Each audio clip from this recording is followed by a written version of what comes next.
భూసారం దెబ్బతిని భూమి పంటకు పనికి రాకుండా పోతుంది కాబట్టి అందుకోసమే భారత ప్రభుత్వం ఈ నిర్ణయం చేసింది. జీవన ఎరువులు వాడితే కనుక భూసారాన్ని కాపాడిన వాళ్ళం, భవిష్యత్ తరాలకి మనం ఆ భూమిని అందించి పంట పండించుకోవడానికి అవకాశం కల్పించడం వాళ్ళం అవుతామనే ఉద్దేశంతో ఈ జీవన ఎరువుల్ని వాడమని రికమెండ్ చేస్తున్నాం.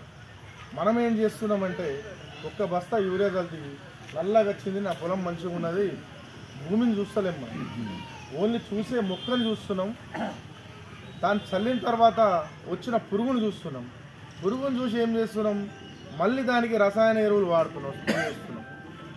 కాబట్టి ఈ చల్లడం వల్ల మళ్ళీ స్ప్రే చేయడం వల్ల ఈ భూసారాన్ని పాడు చేయడం, 3 రకాలుగా మనమే చేస్తూ భారత ప్రభుత్వం ఈ నిర్ణయం చేసింది. జీవన ఎరువులు వాడితే కనుక భూసారాన్ని కాపాడిన వాళ్ళం, భవిష్యత్ తరాలకి మనం ఆ భూమిని అందించి పంట పండించుకోవడానికి అవకాశం కల్పించడం వాళ్ళం అవుతామని